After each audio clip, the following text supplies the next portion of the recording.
Well, let's stay with political matters, and veteran social justice activist Zackie Ahmad has officially launched his campaign to be elected as an independent MP with aspirations to form part of the Standing Committee on Public Accounts. That's the committee tasked with holding the public purse accountable. Zackie joins us now. Good evening and welcome. Thank you for your time. How does it feel now, Zackie, in this transformative journey you are embarking on, from vocal and renowned activist to political candidate? Iman, I hope that in future, should I talk any nonsense, you will call me out and say, Zackie, this is not the way. Whether you do it on Facebook or on Twitter or anywhere, you have the duty to do that. I've been in politics since 1976. I could have gone to Parliament at almost any point. I was a member of the ANC. I think for me, it's something I never wanted to do, and it's something now that I feel necessary to do. Why is that? Our Parliament is a crime scene today.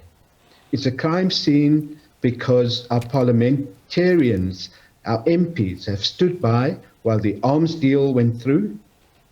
They've been complicit. Some have been active in the infection, illness, and death of millions of people related to the question of HIV/AIDS.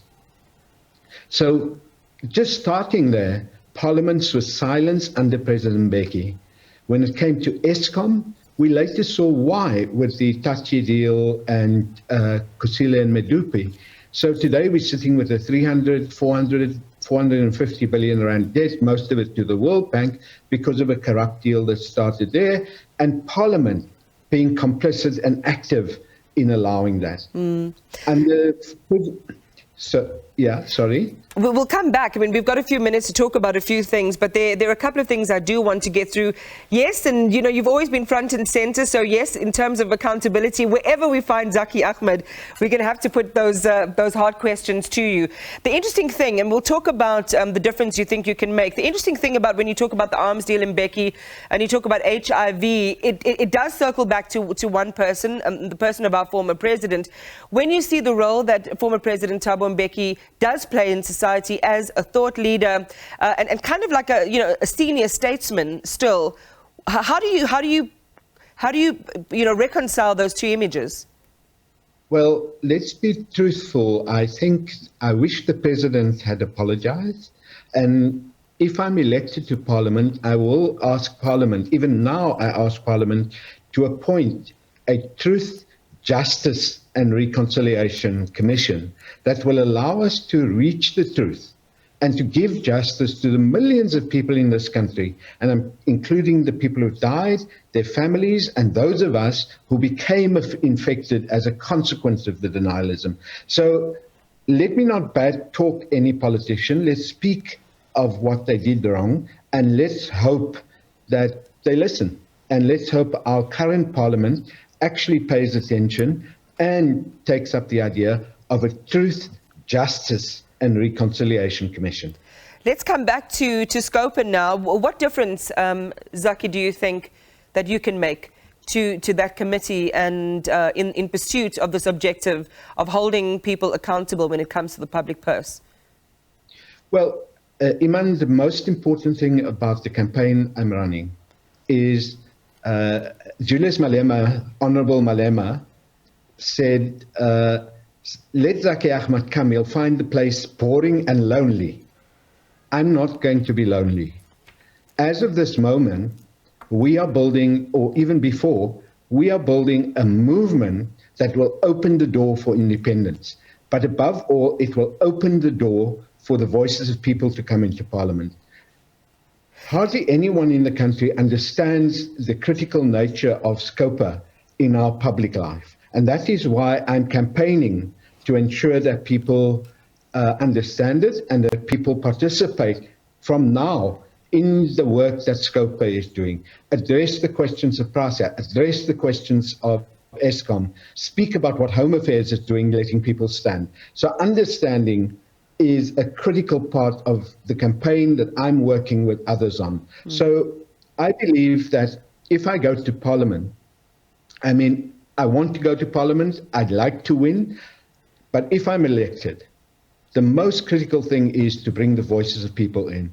The second most important thing is to invite as many members of parliament as possible to join us in a public education campaign where we educate ourselves on what MPs should do, and we educate and we let people speak to us about their needs and about, importantly, the facts that they have learned that they wish us to engage in. Yeah, and you know, some would say having a kind of national political school, which is what it sounds like, is so important for people to be able to activate their rights. They have to understand what rights they should have access to. This idea of launching a movement of independent candidates. So, you know, part of the criticism is, you know, you're an independent, you might reach the threshold of votes that you need, and anything over that is kind of like a waste, you know, of a ballot, yes. That you won't have enough power.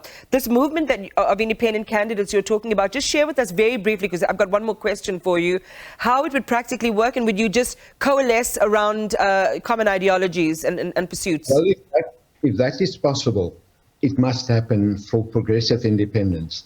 I believe that people are so tired of our political parties. They are so tired of the bickering, of the shrieking, of the theatre and the corruption of our MPs. They want independence. And I have no doubt that it's going to be a terribly hard job in order to get to the threshold of 42,000 votes. If I get a larger mandate, those ballots aren't wasted, because it makes to me a much more serious presence in that parliament. So I don't believe that I'll get much more than the threshold, because it's very hard. Just the fact that people might like you does not translate into a vote. But for me, holding a movement with all my comrades is the most critical thing to do. Just on that, I initially thought it was a minimum of 12,000. You're saying it's 42. Do you know the amount that you'd have to pay? It wasn't clear. 12,000, 6 to 12,000, 8 to 12,000 is the number of signatures you have to gather to get onto the ballot as an independent. What is more important is the number of votes you have to get. And that number of votes, I think, is based on how many people actually vote. In the last election, if I'm not mistaken, it was about 38,000 votes that took an MP to Parliament. So it may be that, it may be 42,000, maybe 48,000 votes that you need, depending on how many people vote in the next election. And the money? The money, this is the two things I want to say. First, I am signing a contract to be open, to be honest, to address the questions, to attend public meetings of people in the communities and in organizations once a month. When the question of money comes up, I'd love my campaign to be funded by middle-class people, by working-class people. Given the economically the hardships we're facing today, it's going to be difficult for that. Because of the way the legislation is the Electoral Act is amended, I now have to campaign across a province in the same way that the party will campaign. Who has the advantage? Any political party will have an advantage over an individual standing as an independent. So we have to raise similar amounts of money. I don't know whether that is going to be possible, but no doubt I'm going to try. And every cent that I raise will be made public, whether the contribution is 10 rand or whether the contribution is 100,000 rand. Zackie, just in a breath, the president hasn't signed it yet. Do you know when that's likely to happen, the amendment bill? Well, I believe President Ramaphosa is derelict in his duty and is in contempt of the Constitutional Court's order, not because the order was made against him or not. The Constitutional Court said this bill must be passed, and the president has to sign it. So I don't know if the president wakes up, if he's at his farm, and when he's going to sign it. But sign it he must, so it can be tested in the Constitutional Court. Zackie Ahmad, thanks for talking to us. You can find him on television, out there campaigning, but also on Twitter and Facebook. Raise anything you want. He's opened the invitation to you all to do that. He is a well-known, renowned, respected veteran social justice activist.